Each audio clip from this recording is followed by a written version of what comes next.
Disclaimer: the statements within are wholly opinion and are not condemnations nor demands.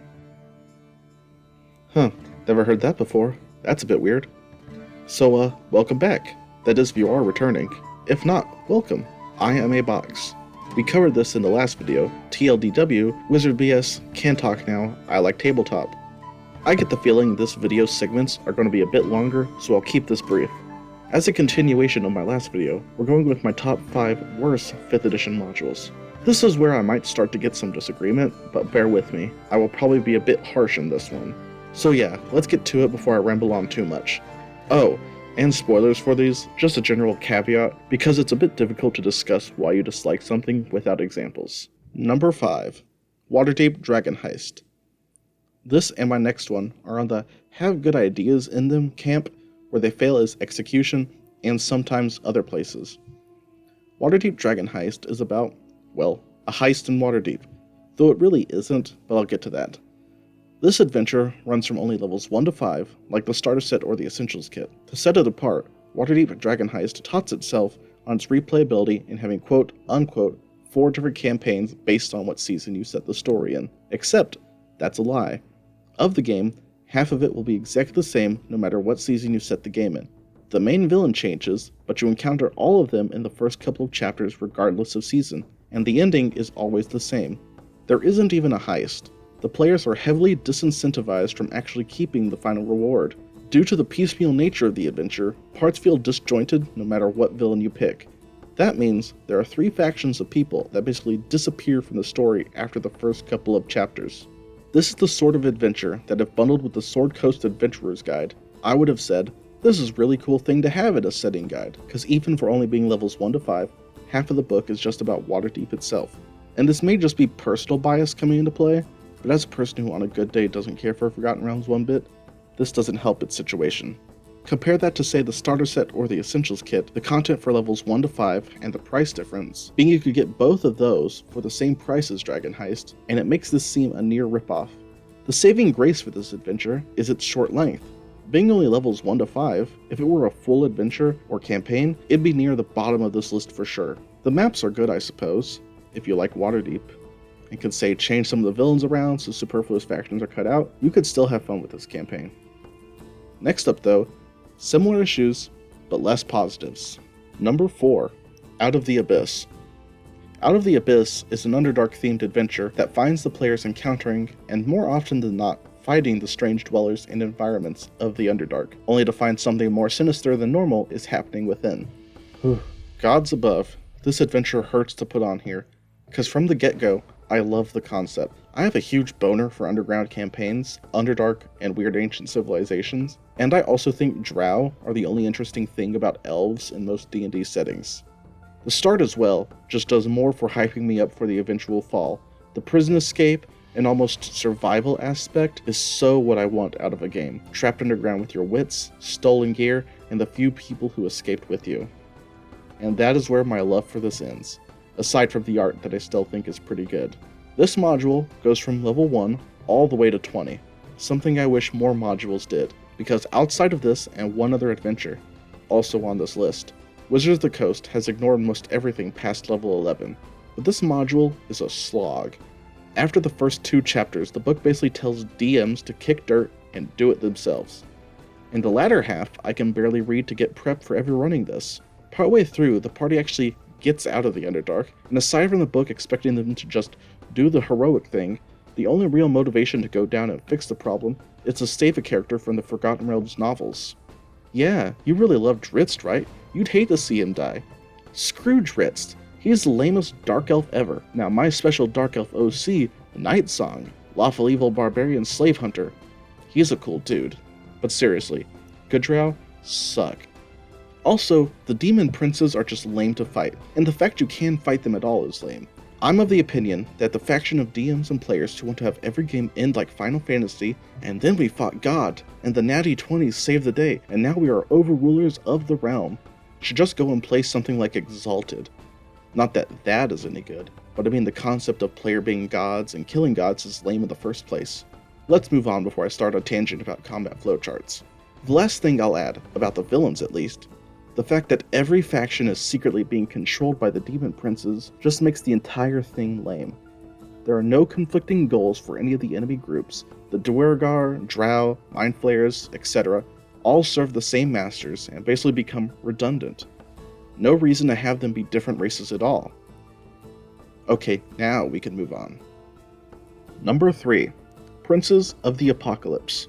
What is there to say about this? It's the single most forgettable adventure Wizards of the Coast has released for 5th edition. No, really. Do you have any clue what's in here beyond the Genasi? Which are bad, by the way. I've never let a player play one, or better yet, I've never had a player ask to play one.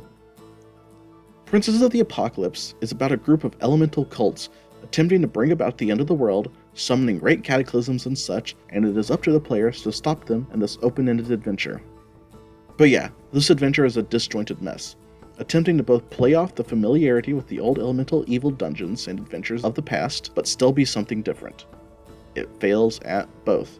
A series of dungeons and villains with little motivation for the players beyond it's what's in the game to do. The book is also poorly designed and organized. And those lucky few who watched my first video might say, but similar points are made in Tyranny of Dragons and you love that adventure. And yes, I do, but this doesn't have the benefit of having interesting characters or ideas. This is the most boring version of this book it could have been. The art I will make special mention as well. It is so incredibly inconsistent. Some of it is great, and some crushing wave cultists are just awful. Honestly, a DM would be best served by just taking parts of this book, a dungeon or two, and just repurposing it. Otherwise, there's not much to say. Number 2. Dungeon of the Mad Mage. Mad Mage is a mega dungeon adventure set in the Undermountain of Waterdeep, where the titular Mad Mage Hallister has built a massive complex of dungeons and strange creatures within, and the adventurers raid it for anything not nailed down. Mega dungeons are hard to pull off on the best of days, and honestly, they're just not that good in general. One positive I will say this book has, there is very little work for the DM's end needed to make it playable.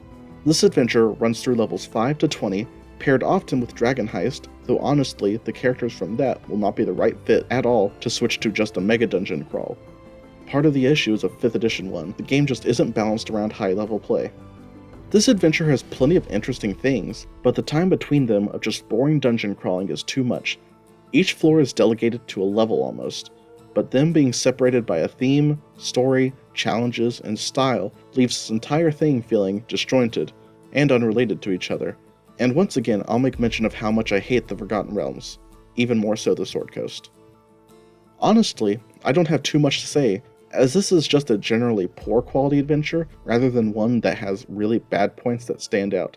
Though I can name one, there is the, as my friend calls it, Railroad Ghost, that prevents players from doing anything fun or interesting, no digging through walls or skipping the wrong way or progressing incorrectly. But yeah, it's just not good. Pretty boring. But before we get to number 1, there are actually some dishonorable mentions. Dishonorable mentions. The Stranger Things starter set, Dungeons & Dragons vs. Rick and Morty, and real-world political statements at all. Number 1. Storm King's Thunder. Oh boy, where do I even start with this? A lot of people love this adventure, and I just have to say, it's baffling to a box such as I how many people miss the flaws here, and there are so many. To start, Storm King's Thunder is an adventure set in the Sword Coast about a catastrophe involving the giants and their god. The giant order has gone all out of whack, and now all manner of hill, frost, stone, fire, cloud, and storm giants are on the loose, wreaking havoc, and once again, it's up to the players to stop them. This, like so many other adventures, starts out with an issue. The introductions are awful, and even most people who like this module tend to recommend skipping the first 5 levels. The players start with a town being raided by giants, who at that point are far beyond their pay grade. They also get NPCs to control that do nothing but serve to make combat a greater slog, their stories going nowhere once that part of the game is over. Eventually, the adventure devolves into open world wandering, rife with awful maps and encounters, pointless events and locations. This lasts until the DM decides you've had enough and can move on with the story. The story leads you to basically have to choose a couple of giant locations to go after, not all, and you get a sort of riddle to solve the giant crisis. And it is in this event that one of the biggest issues with this game happens. This is the only 5e module with DLC, as you meet a ghost who directly gives the players a side quest to avenge him and kill his dad, in a dungeon, and with a character that only appear in Tyranny of Dragons. And this isn't the only instance of this being a thing. The Frost Giants, their goal and story goes nowhere either, and you only encounter what they were after with the Tomb of Annihilation. And there are others not worth mentioning that just have no conclusion.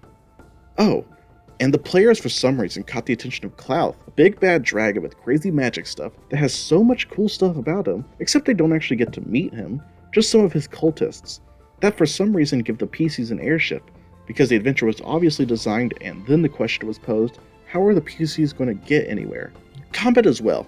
The giants can be monsters to fight, doing insane damage and having some pretty good HP. This is all well and good. But so often there are encounters that just go, oh, and here are a tribe of barbarians that are all hostile, that the point they are a joke to the PCs and basically pointless to fight it out. The final boss, too, has no real connection to the rest of the adventure and is a total joke. With how buff the PC gets and some of the items they will inevitably have gotten, my DM actually doubled the number of enemies you had to fight in the final fight, including the boss itself, and it barely helped. This adventure, and how many people review it so highly, is actually the entire reason I started this channel. I just don't get how its flaws are so easily overlooked by so many people. Also, the art and maps are not great. That's pretty much it. Any enjoyment I got out of this was due to the party I was playing with. And we even had some fights. Yeah, I'm a bit worried how people are going to take that last one. But that's the price I pay for having such a big brain take. Joking. I'm not sure what my next video is going to be. Maybe about world building. Or maybe me talking about settings I like. Or it could be something completely out of the blue. PC stories, perhaps. Or maybe how to make a unique monster encounter. Or why 4th edition was way too hated. Or why Ravnica's Garbo Supremo. Maybe something about Baldur's Gate? Or how most D&D gods are stupid, too? Or Greenwood being a hack? Maybe the Nintyr Veil.